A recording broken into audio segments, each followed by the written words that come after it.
Chris, Russia and the US co-chairing a meeting on the Syrian ceasefire later. It's not looking good, though, is it? That's right. It's one line of communication on Syria, really, the International Syria Support Group. 20 countries with a stake in Syria. As you saw in that report now, the two most important ones, the only two really who can bring a concrete end to the fighting on the ground, Russia and Syria. The atmosphere, Russia and the US, the atmosphere between them at the moment could not be more toxic, as you saw at the UN yesterday. Mutual recriminations over the aid convoy, over the strike on Syrian soldiers near Deir ez-Zor. And we've had Bashar al-Assad, the Syrian president, weighing into the argument today, accusing the United States of doing that deliberately. The United States has of course, already apologised. Political will between those two major powers really key at the moment. At the moment, there is very, very little of it. John Kerry, going into this, says it is a case of remaining to see what can be salvaged. He, of course, wants to see planes grounded over Syria. Sergei Lavrov, his counterpart, you also saw in that report saying he wants a 3-day cooling off period. As we've also seen in Aleppo, cooling off is the last thing that's happening on the ground right now. We'll have to wait and see what happens in terms of these talks. It may be a case of back to the drawing board and back to those talks in Geneva.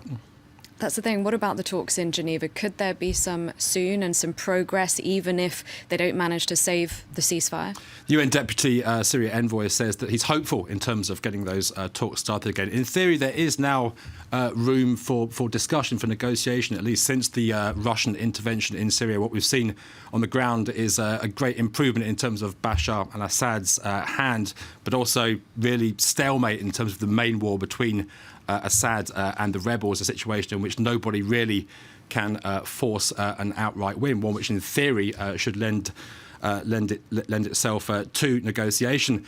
The fact, however, is that bringing a concrete end to the fighting on the ground is a very difficult thing to do, particularly for the US in terms of reining in these rebel groups, some of whom it has very little influence over. This constant problem of this so-called moderate opposition, which continually fails to materialise on the ground. I talked there about a main war. Syria has, of course, got very complicated over the years. It's really a series of wars. There's the ongoing conflict involving everyone, really, against ISIS.